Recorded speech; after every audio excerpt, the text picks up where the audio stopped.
Security! Get this woman out of here now. The flight attendant's voice rose, loud enough for everyone to hear. I'm going to ask you one last time to leave this seat or I will get you out. Her words carried a sharp edge, her tone dripping with condescension. But the woman she's screaming at stood there with the calmest expression you've ever seen, dressed in an immaculate business suit, holding her first-class boarding pass like it's made of gold. Her voice was steady, controlled, but you could hear the steel underneath. I'm not moving until you explain why my valid first-class ticket is suddenly invalid. Samantha Williams, the black CEO, was humiliated in front of everyone, but no one expected what would happen next when the woman they thought was powerless revealed who she was and fired the crew. As we delve into the story, if you believe everyone should be respected, no matter their skin color, click the subscribe button now, type yes, and tell us where you are watching from in the comments. The plane gleamed under the afternoon sun, its sleek design promising a luxurious journey for its passengers. Inside, the cabin was nothing short of opulence. Plush leather seats, gold accents, and an air of exclusivity that made everyone inside feel like royalty. Passengers move with ease, their expensive luggage rolling behind them as they are ushered toward the sleek plane waiting on the tarmac. Among them was Samantha Williams, the CEO of Williams Global Logistics, one of the fastest-growing shipping companies in the entire United States. Now at 42, she was about to close the biggest deal of her career. The Tokyo expansion would make Williams Global Logistics a top 5 player in the Asian market. Everything she had worked for, everything she had sacrificed, was riding on this one trip. That afternoon, Samantha left her office and headed to O'Hare International Airport. She moved through the bustling terminal with the confidence of someone who had earned every step she took. Her black business suit was perfectly tailored. Her leather briefcase contained the presentation that could change everything. And her first-class ticket to Tokyo was secured in her purse. As she walked through the terminal, she was stopped by a familiar face. Robert Chen, one of her warehouse supervisors, was waiting for his own flight with his family. He greeted her and moved on for his flight. At the check-in counter, everything seemed normal. The Delta Airlines staff was polite and professional.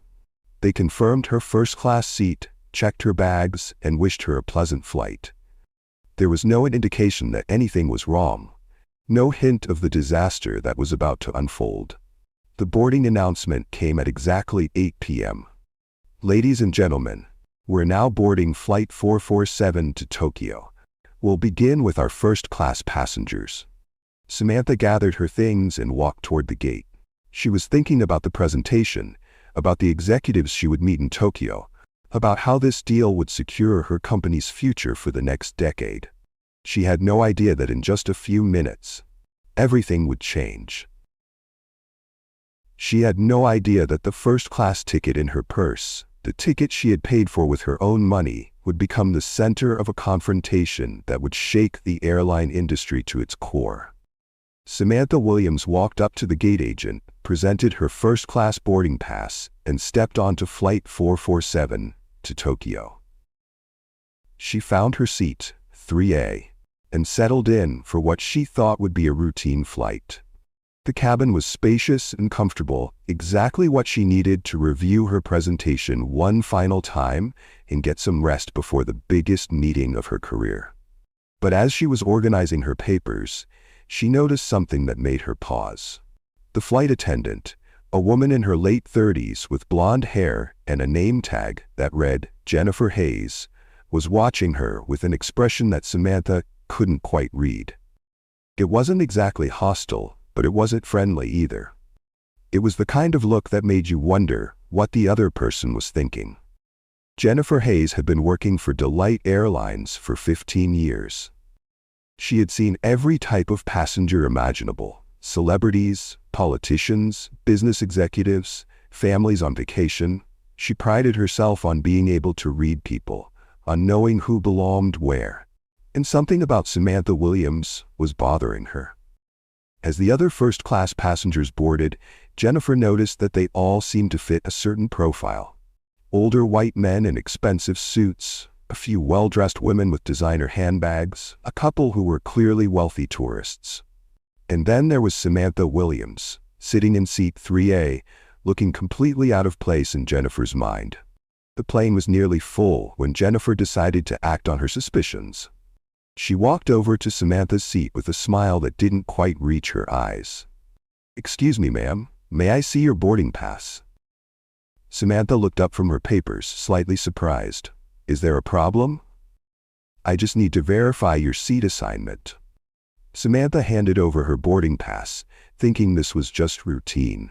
She had flown first class dozens of times, and occasionally flight attendants would double-check tickets to make sure everyone was in the right seat. But as she watched Jennifer's face, she realized this wasn't routine at all. Jennifer studied the boarding pass with the intensity of a detective examining evidence. She looked at Samantha, then at the ticket, then back at Samantha. Her expression was growing more skeptical by the second. "Ma'am, I think there's been a mistake. This seat is reserved for a Williams." The words hung in the air like a challenge. Samantha felt something cold settle in her stomach, but she kept her voice calm and professional. "I am Williams. Samantha Williams." She reached into her purse and pulled out her driver's license, her company credit card, and her Delight SkyMiles card. The evidence was overwhelming. She was exactly who she said she was, and she had every right to be in that seat. But Jennifer Hayes wasn't convinced. Or maybe she was convinced, but she didn't want to admit it. Instead of apologizing for the confusion, she doubled down. "I'm going to need to call my supervisor to verify this." By now, other passengers were starting to notice the commotion.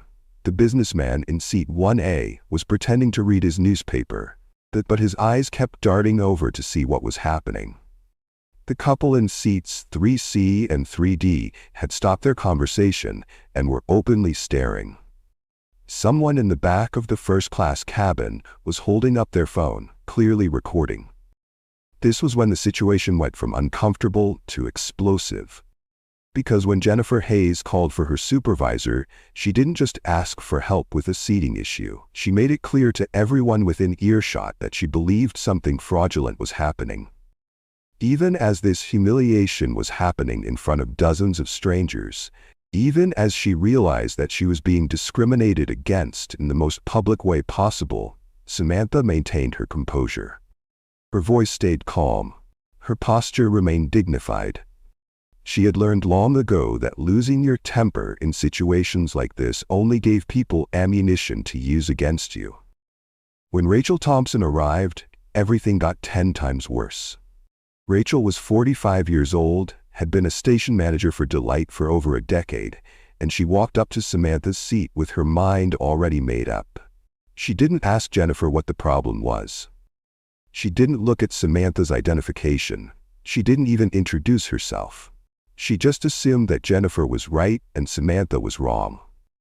"Ma'am, we need to verify this ticket wasn't fraudulently obtained."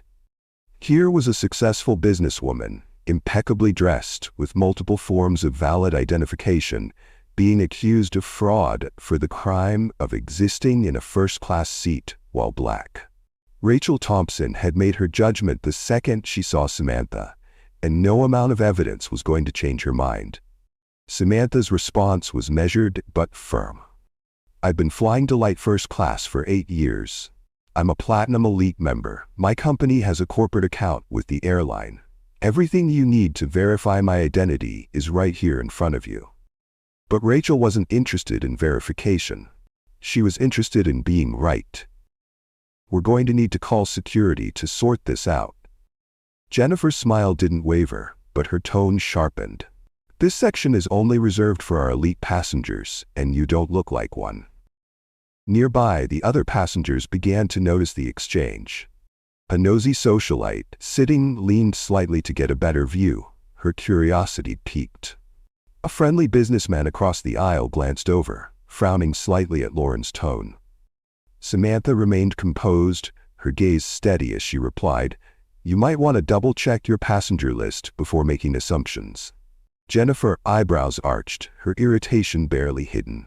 "I don't need to check anything. she said sharply.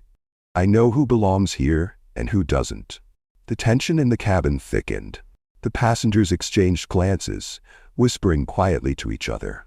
Others, uncomfortable, pretended not to notice. One passenger muttered, "Why doesn't she just move if she's in the wrong seat?" Another shrugged, "She's probably trying to sneak in for a free upgrade." While they waited for security to arrive, something remarkable happened. Samantha Williams sat there in seat 3A, surrounded by this chaos and humiliation. Security arrived with the kind of authority that made everyone in the cabin sit up straighter. Officer Michael Rodriguez had been working airport security for 12 years. And when he got the call about a disruptive passenger refusing to comply with crew instructions, he came prepared for the worst.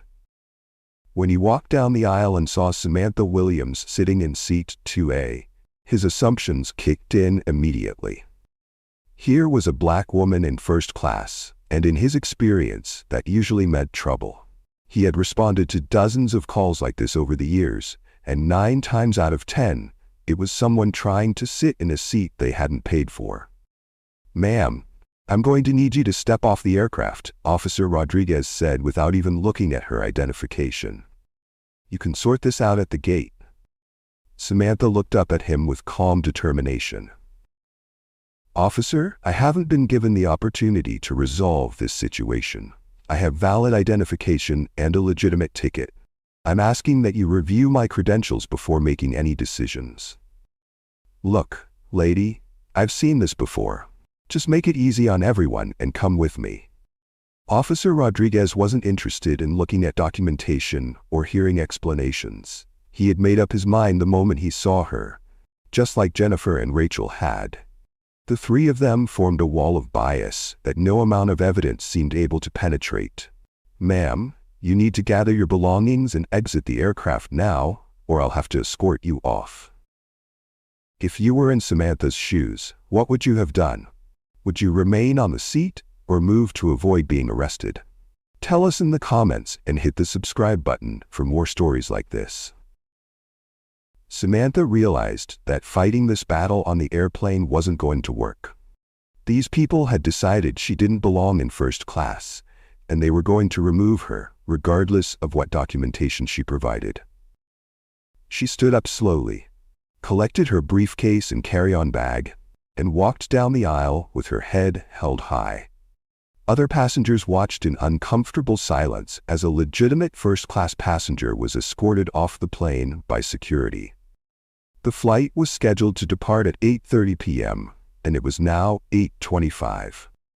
The doors were about to close, and the confrontation had delayed the boarding process significantly.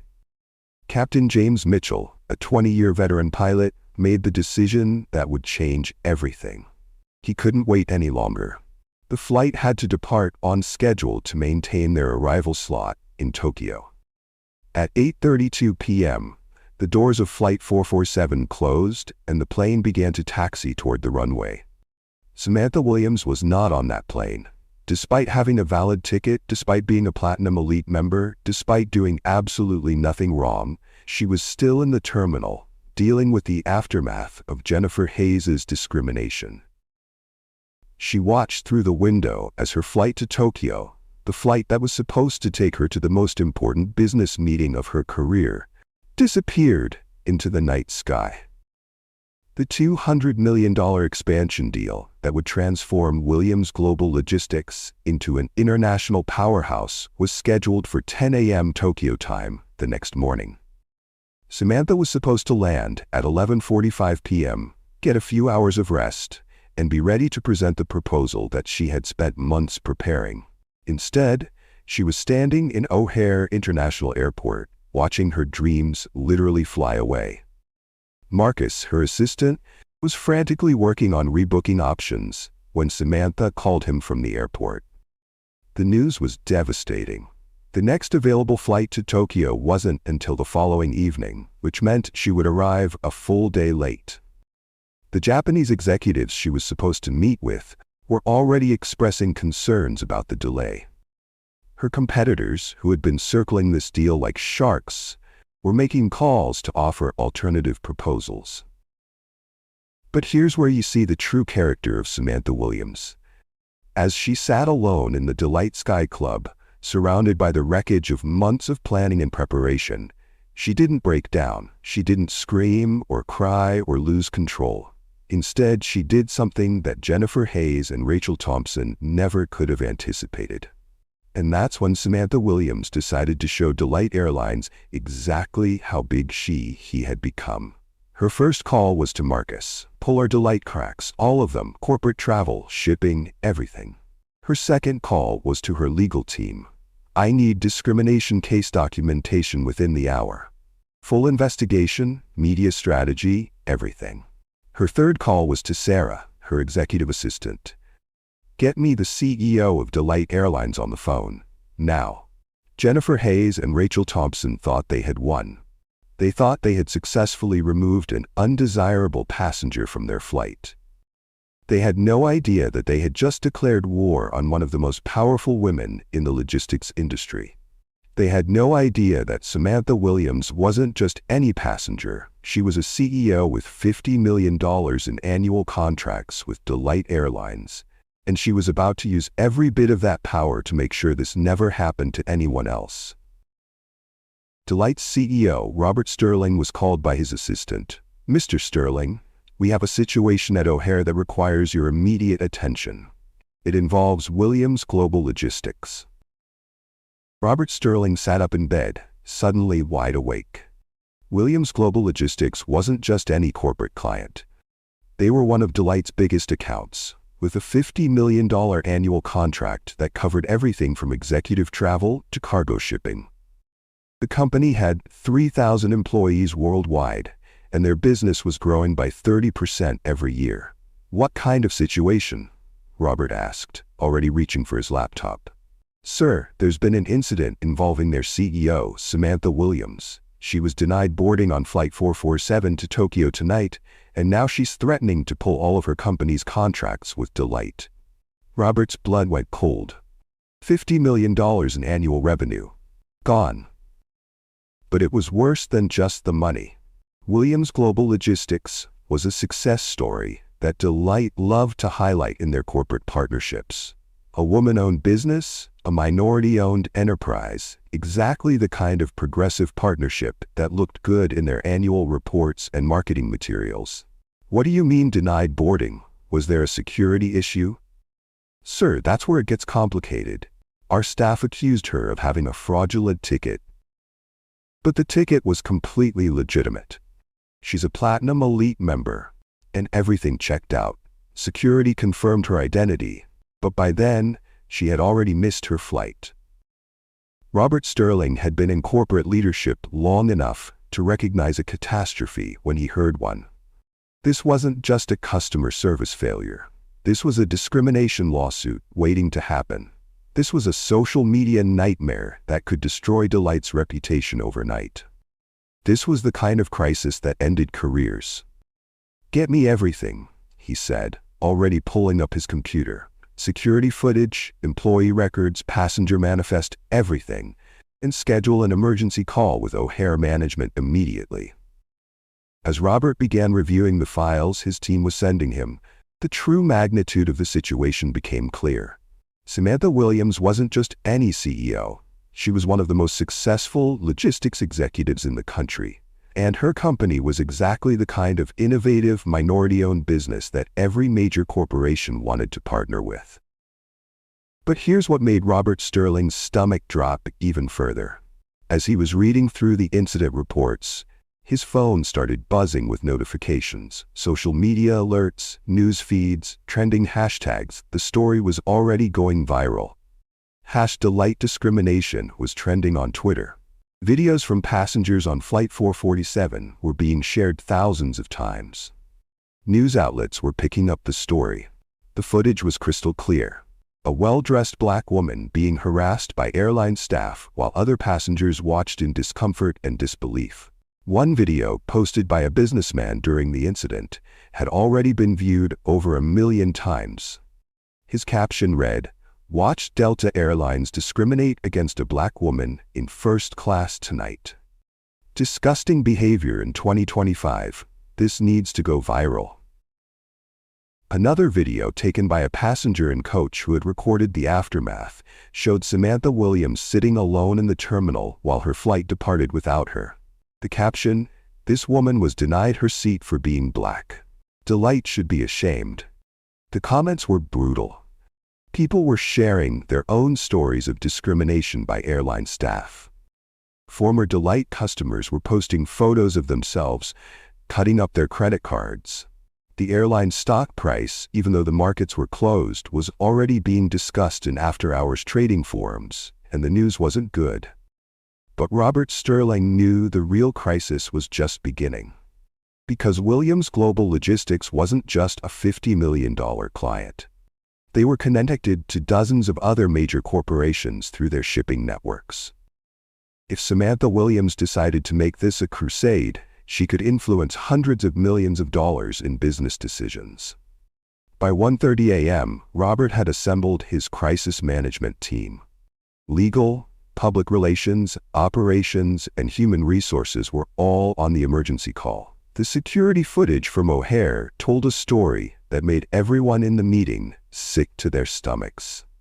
Jennifer Hayes, a 15-year veteran flight attendant, had approached Samantha Williams with suspicion from the moment she saw her. Despite being presented with multiple forms of valid identification, Jennifer had escalated the situation rather than resolving it. Rachel Thompson, the station manager, had arrived with her mind already made up.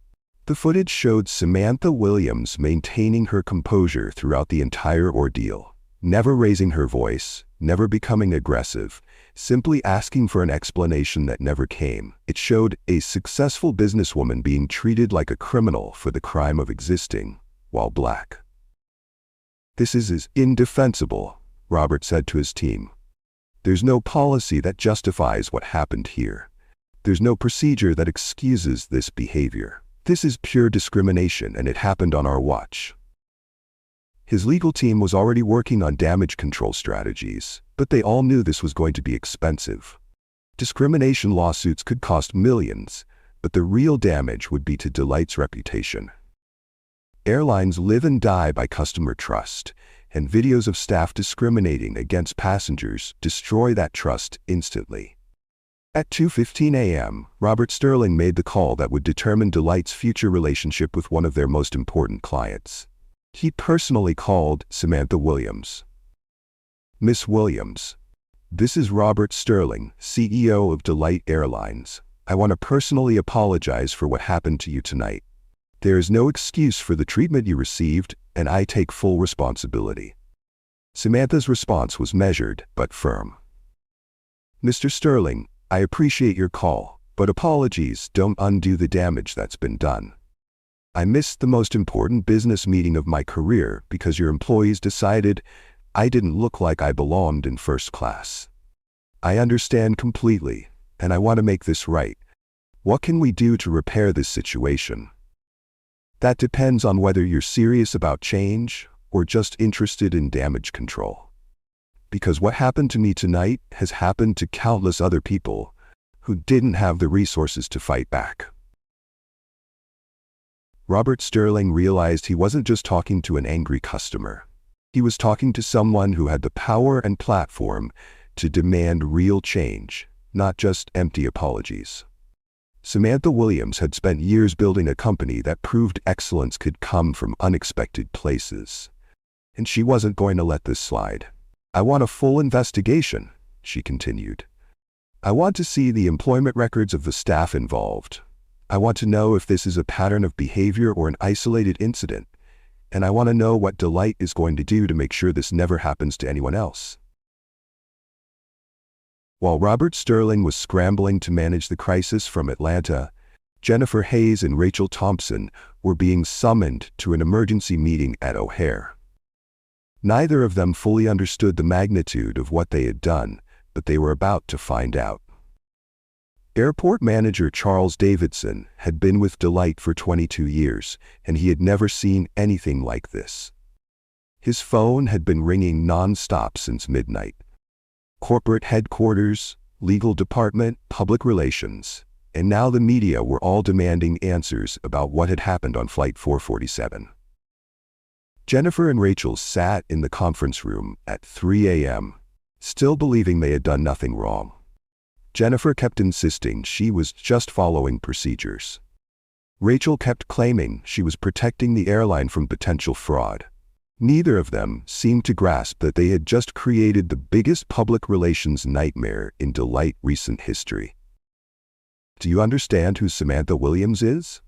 Charles asked them. Jennifer shrugged. "Some woman who tried to use a seat that wasn't hers."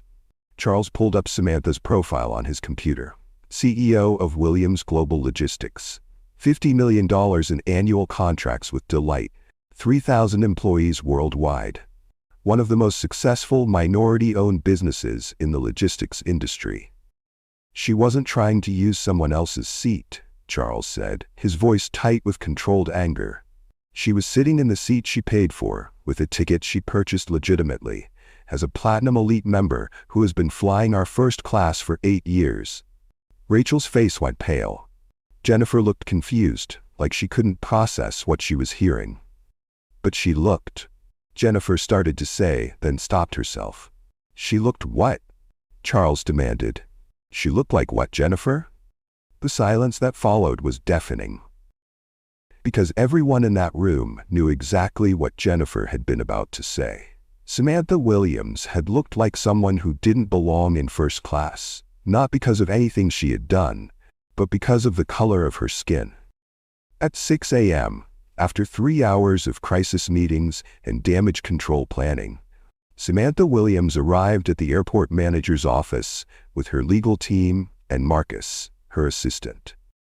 She had spent the night preparing for this confrontation, gathering evidence and building a case that would be impossible to dismiss. The conference room was set up like a courtroom. Robert Sterling appeared on the large video screen, flanked by Delta's legal and PR teams. Jennifer Hayes and Rachel Thompson sat on one side of the table, looking like they finally understood the gravity of their situation. Charles Davidson and other O'Hare management filled out the rest of the room. When Samantha entered, the entire dynamic changed. This wasn't a customer complaint meeting anymore. This was a reckoning. Robert Sterling began with another apology, but Samantha cut him off. "Mr. Sterling, I don't need more apologies. I need answers. I need to understand how 2 of your employees can look at a valid ticket, valid identification, and a Platinum Elite member and decide that fraud is more likely than a black woman legitimately flying first class." Jennifer Hayes tried to defend herself. "I didn't know who you were, ma'am." Samantha's response was devastating in its simplicity. "You did not have to know who I was. My ticket was valid. My identification was legitimate. I was sitting in my assigned seat, causing no disturbance, bothering no one. What exactly was unusual about that situation?" I thought," Jennifer stammered. "You thought what? That I had somehow forged a driver's license, a credit card, and a Delta SkyMiles account just to steal a first-class seat? Or did you think that people who look like me don't belong in first class?" The silence that followed was damning. Jennifer couldn't answer, because any honest answer would be an admission of racial bias. Rachel Thompson tried to shift the blame. Jennifer acted on her own. I was just responding to her concerns. But Samantha was prepared for this. She pulled out a folder that made everyone in the room nervous. "Actually, Rachel, I had my legal team do some research into both of your employment records. Jennifer, you've had 17 complaints filed against you in the past 5 years. 15 of them involve Black or Hispanic passengers. That's not a coincidence, that's a pattern." Jennifer's face went white. She had no idea that anyone was tracking complaints against her. Had no idea that her pattern of discriminatory behavior had been documented. "And Rachel," Samantha continued, "you've been involved in 12 incidents of passenger discrimination in the past 3 years. Your own staff has filed reports about your biased treatment of minority passengers. This wasn't an isolated incident. This was standard operating procedure for both of you." The room was dead silent. Robert Sterling's image on the video screen showed a man who had just realized his airline had been systematically discriminating against passengers for years. and it had taken a CEO with the resources to fight back to expose it. Your procedures, Samantha said, looking directly at Jennifer, seem to work differently for different people. White passengers with first-class tickets are presumed to belong there. Black passengers with identical credentials are presumed to be fraudsters. That's not a procedure, that's racism. And that's when you realize just how much power Samantha Williams actually had. She wasn't just an angry customer demanding compensation. She was a successful CEO with the resources to expose systematic discrimination, the platform to demand real change.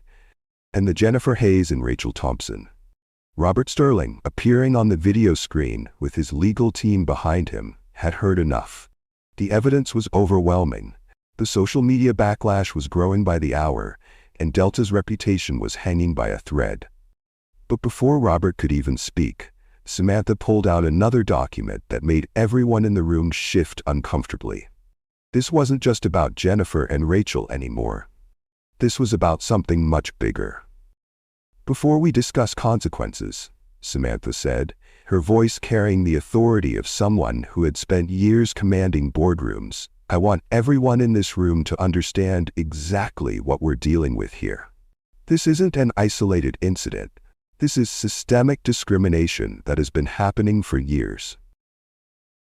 She opened her folder and began reading.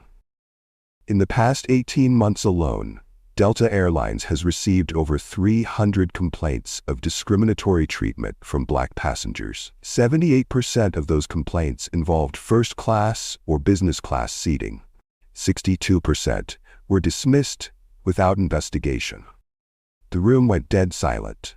Robert Sterling's face on the video screen showed a man who was realizing that his company had been systematically failing minority passengers for years.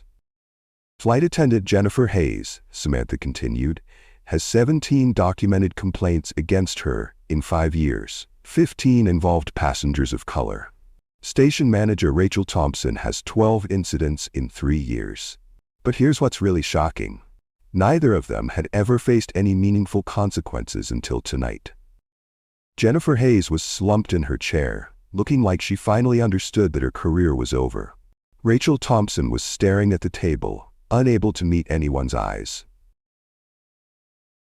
This tells me that Delta Airlines doesn't just have a training problem, Samantha said. You have a culture problem, you have a leadership problem, and you have accountability problem.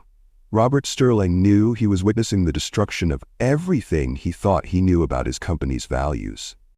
Delta prided itself on customer service and inclusive policies, but the evidence Samantha was presenting showed a completely different reality.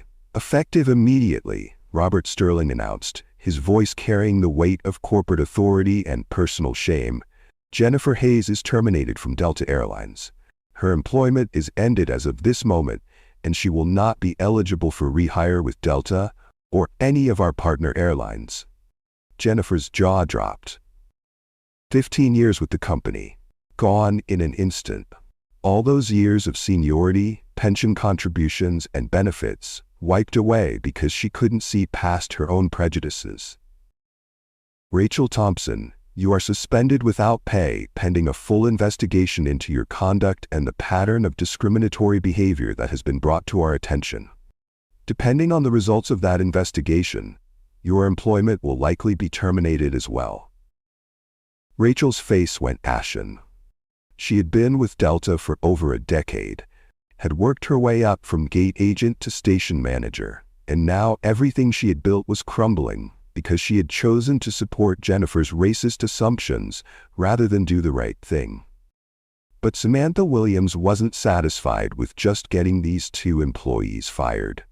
She had spent the night thinking about this moment, planning not just for justice, but for lasting change that would prevent this from happening to anyone else. Mr. Sterling, she said, her voice calm but carrying unmistakable authority, terminating these employees is a start, but it doesn't address the systemic issues that allowed this to happen in the first place. If Delta wants to keep Williams Global Logistics as a client, I have conditions, non-negotiable conditions. Robert Sterling knew he was in no position to negotiate. $50 million in annual contracts, plus the potential lawsuit that could cost hundreds of millions, plus the ongoing social media nightmare that was destroying Delta's brand, meant that Samantha Williams held all the cards. "What are your conditions, Miss Williams?" Samantha had prepared for this moment meticulously. She wasn't just angry, she was strategic, and she was about to use her leverage to create change that would benefit thousands of future passengers. First, comprehensive bias training for all Delta staff. Not just a 1-hour online module that employees can click through without paying attention, but real, meaningful training that addresses unconscious bias and teaches employees to recognize their own prejudices. This training will be conducted by external experts, not internal HR staff. It will be mandatory for all employees from baggage handlers to executives, and it will be repeated annually with updated content. Robert was already taking notes, knowing this would cost millions, but recognizing it was the right thing to do. The training will include real scenarios, role-playing exercises, and accountability measures. Employees who fail the training will be required to repeat it until they pass, and multiple failures will result in termination. No exceptions. Second, Samantha continued, diverse hiring initiatives with measurable goals and consequences. I want to see Delta's commitment to hiring and promoting minority employees, especially in customer-facing roles and management positions. Not just vague promises about diversity, but specific targets. 25% of new hires must be from underrepresented groups. 15% of management promotions must go to minority employees. This was going to require a complete overhaul of Delta's hiring practices, but Robert knew it was necessary and long overdue. You will provide quarterly reports on your progress, with detailed breakdowns by department and position level. If you fail to meet these targets without legitimate justification, Williams Global Logistics will immediately terminate our contract. Third, a $2 million donation to civil rights organizations, not spread out over several years as a tax write-off, but paid immediately in one lump sum. Organizations like the NAACP Legal Defense Fund, the National Urban League, and local civil rights groups that fight discrimination and support minority-owned businesses. $2 million was significant, but it was a fraction of what a prolonged lawsuit and continued bad publicity could cost Delta. More importantly, it would demonstrate that the company was willing to put its money where its mouth was when it came to fighting discrimination. Fourth, the establishment of an independent civil rights ombudsman position at Delta. This person will be hired from outside the company, will report directly to the board of directors, and will have the authority to investigate discrimination complaints and recommend disciplinary action. This position will be funded for a minimum of 5 years. Robert's legal team was frantically taking notes. This was unprecedented in the airline industry, but it was exactly the kind of oversight that could prevent future incidents. Fifth, Samantha said, her voice growing even more serious, a personal guarantee from you that if any Delta employee is found to have engaged in discriminatory behavior in the future, they will be immediately terminated. No second chances, no sensitivity training, no transfers to other departments. Discrimination will be a fireable offense, period. And finally, she concluded, Delta will publicly acknowledge what happened here tonight. Not some carefully worded corporate apology that admits no wrongdoing, but a clear statement that your employees discriminated against me because of my race. That this behavior was unacceptable, and that you are taking concrete steps to ensure it never happens again. The room was completely silent as Robert Sterling absorbed the magnitude of what Samantha was demanding. These weren't just punitive measures, they were systemic reforms that would fundamentally change how Delta operated. His legal team was whispering urgently among themselves, but Robert could see the writing on the wall. Every condition Samantha had outlined was reasonable, necessary, and would actually make Delta a better company. The alternative, a protracted legal battle, continued negative publicity, and the loss of a major corporate client, was far worse. Miss Williams, Robert Sterling said after consulting with his team, Delta Airlines agrees to all of your conditions. We will implement these changes immediately, and we will hold ourselves accountable to the standards you've outlined. You have my personal guarantee that we will not just meet these requirements, but exceed them. But Samantha had one more surprise for everyone in that room, something that would test Delta's commitment to change immediately. There's one more thing, Mr. Sterling. I still need to get to Tokyo. My business partners are waiting, and this deal is too important to let your employees' racism destroy it completely. I want Delta to arrange a new flight for me, and I want to see how your staff treats me now that everyone knows who I am. The challenge was clear. Would Delta's promise of change translate into actual different treatment, or would this just be empty corporate rhetoric? Within 2 hours, Delta had arranged something unprecedented. Not just a new commercial flight, but a private charter using one of Delta's executive aircraft. The company's most experienced crew, led by Captain Maria Rodriguez, a 20-year veteran pilot and one of the few Latina captains in Delta's fleet. But Samantha had requested something specific. She wanted some of the same ground crew who had witnessed the original incident to be involved in her departure, to see how they would treat her, now that they knew the consequences of discrimination. As Samantha approached the gate for her chartered flight, the difference was immediately apparent. Ground crew members who had watched her harassment the night before now greeted her with professional respect. The gate agent who had processed her original boarding pass made a point of personally ensuring everything was perfect with her new travel arrangements. Captain Rodriguez met Samantha at the aircraft door, and her words carried genuine emotion.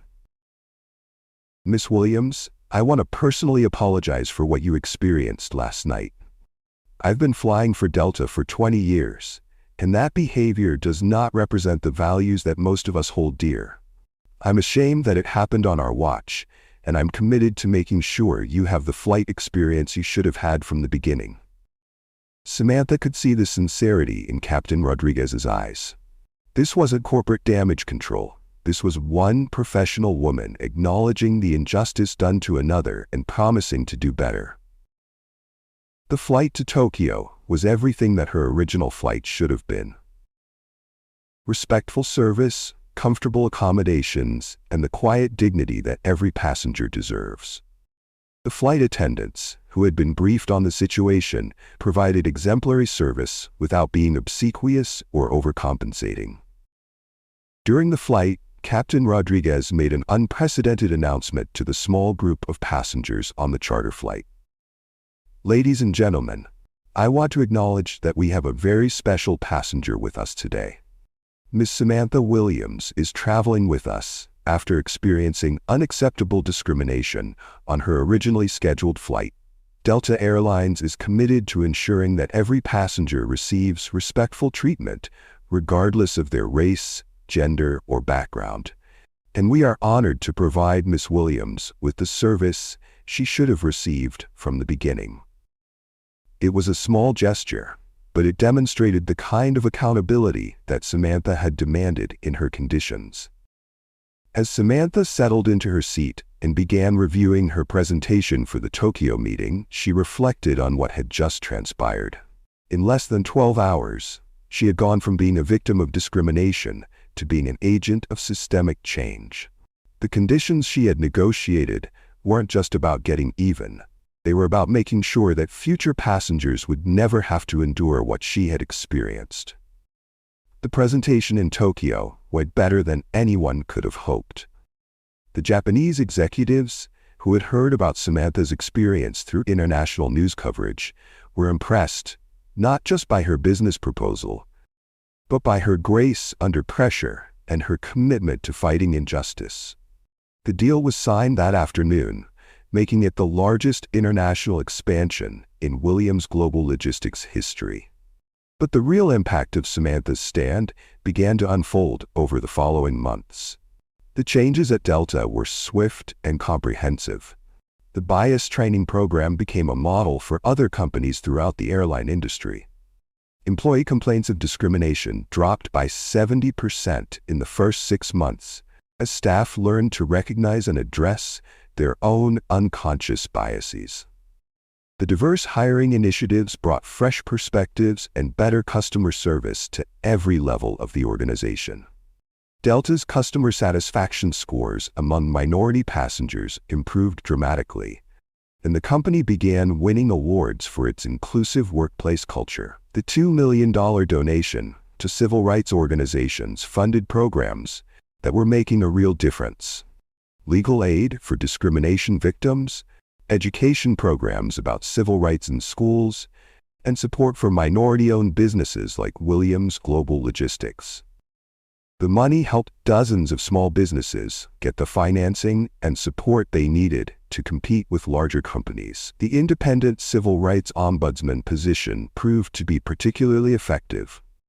Dr. Angela Washington, a former federal civil rights attorney, was hired for the role and immediately began investigating the backlog of discrimination complaints that had been dismissed or inadequately addressed.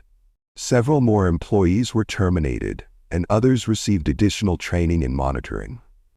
6 months after the incident, Delta published their first quarterly diversity report, showing measurable progress in hiring and promoting minority employees. Other airlines, facing pressure from advocacy groups and passengers, began implementing similar programs. But perhaps most importantly, the incident had sparked a broader conversation about discrimination in the travel industry. The Department of Transportation launched an investigation into discriminatory practices across all major carriers. Congressional hearings were held. New federal guidelines were developed for handling discrimination complaints. Williams Global Logistics, meanwhile, had become the poster child for minority-owned business success. The Tokyo expansion had been so successful that the company was now expanding into other Asian markets. Within 6 months, they had become the 5th largest logistics provider in Asia, and Samantha was being featured on magazine covers and speaking at business conferences around the world. But Samantha never forgot the personal cost of her success. She established the Dorothy Williams Scholarship Fund, named after her mother, to provide full college scholarships for underprivileged students pursuing business degrees. The fund started with a $1 million donation from Samantha personally, and other successful business leaders began contributing as well. The scholarship wasn't just about money. It included mentorship programs, internship opportunities, and networking events designed to give recipients the kind of support that Samantha had to build for herself. In its first year, the fund helped 75 students attend college, and many of them were already making their mark in their chosen fields. 8 months after the original incident, Samantha received a letter that moved her to tears. It was from Jennifer Hayes, the flight attendant who had been terminated for discriminating against her. "Miss Williams," the letter read, "I know I have no right to ask for your forgiveness, but I wanted you to know that losing my job was the wake-up call I needed. I have spent the past 8 months in therapy, working to understand my own biases and prejudices. I have volunteered with civil rights organizations, trying to make amends for the harm I caused. I may never work in aviation again, but I am trying to become a better person. Thank you for holding me accountable, even though it cost me everything I thought I had built." Samantha was surprised by the letter, but she appreciated Jennifer's effort to take responsibility for her actions. She wrote back, encouraging Jennifer to continue her work on personal growth and suggesting that her experience could be valuable in helping others recognize and address their own biases. But the moment that truly showed the lasting impact of Samantha's courage happened on a routine flight from Chicago to Los Angeles 9 months after the original incident. Samantha was traveling for business, flying Delta first class as she always did. But this time, the experience was completely different. The check-in process was smooth and professional. The gate agents were courteous and efficient. The flight attendants treated her with the respect and professionalism that every passenger deserves. There were no suspicious looks, No questioning of her credentials, no assumptions about whether she belonged in first class. The changes that Delta had implemented were clearly working. During the flight, Samantha noticed a young black girl, maybe 10 years old, sitting in coach with her grandmother. The girl kept looking toward the first-class cabin with curiosity and wonder, the same way Samantha had looked at success when she was growing up in the Detroit projects. The girl reminded Samantha so much of herself at that age, full of dreams, but surrounded by limitations, wondering if success was something that happened to other people or something she could achieve for herself. After the seatbelt sign turned off, Samantha walked back to coach and approached the girl's seat. "Hi there," she said with a warm smile. "I'm Samantha. What's your name?" "I'm Destiny," the girl replied shyly, looking up at this elegantly dressed woman with curiosity. "That's a beautiful name. Would you like to come see the first-class cabin, Destiny?" "With your grandmother's permission, of course." Destiny's grandmother, recognizing Samantha from the extensive news coverage months earlier, smiled and nodded her approval. She had followed Samantha's story and had been inspired by her courage and grace. As Samantha walked Destiny through the first-class cabin, explaining the amenities and showing her the spacious seats, she saw herself at that age. The wonder in Destiny's eyes, the careful way she touched the leather seats, the questions about how the entertainment system worked, it all brought back memories of Samantha's own childhood dreams. "Destiny," Samantha said as they sat together in the first-class lounge area, "do you know what I do for work? My grandma says you're the boss of a big company and that you fought some bad people who were mean to you." Samantha smiled at the 10-year-old's interpretation of recent events. "That's right. I'm the CEO of a logistics company, which means I help move things from one place to another all around the world. It's like being in charge of a giant puzzle where every piece has to fit perfectly." "That sounds really hard," Destiny said with the honest admiration that only children can express. "It can be challenging, but you know what? I grew up just like you. My mom worked 3 jobs just to pay our bills, and there were times when we didn't know if we'd have enough money for rent or groceries. We lived in a small apartment in Detroit, and sometimes I wondered if I would ever have the chance to fly on an airplane, let alone sit in first class." Destiny's eyes widened. This successful woman in the expensive suit had grown up poor, just like her. "The most important thing I learned," Samantha continued, "is that where you start doesn't determine where you finish. You can achieve anything you set your mind to, but you have to work hard, stay focused, and never let anyone tell you that you don't belong somewhere." As they talked, Destiny mentioned that she wanted to be a scientist when she grew up, specifically an aerospace engineer who designs rockets. Samantha was delighted by the girl's ambition and specificity. "You know what, Destiny? I think you would make an excellent aerospace engineer. Do you like math and science in school?"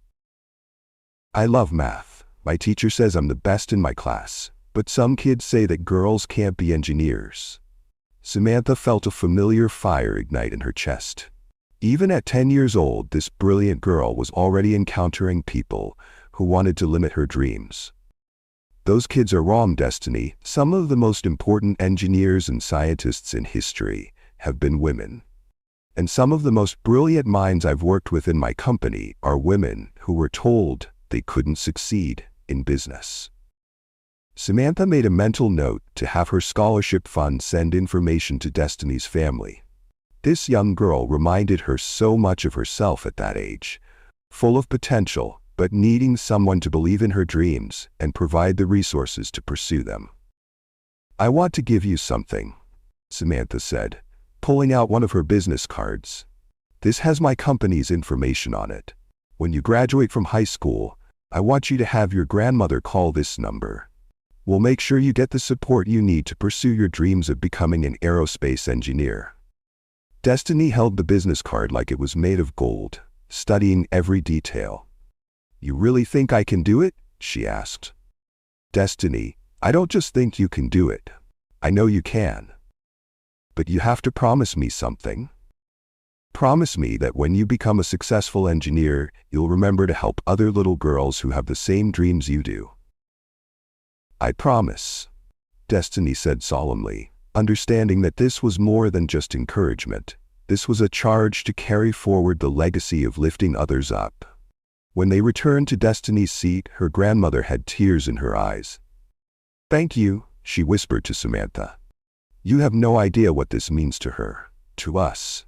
Seeing someone like you, someone who looks like us, in that first-class cabin, being treated with respect, it shows her what's possible." As the plane began its descent into Los Angeles, Samantha reflected on the journey that had brought her to this moment. The discrimination she had faced 9 months earlier had been painful and humiliating, but it had also become a catalyst for positive change that extended far beyond her own experience.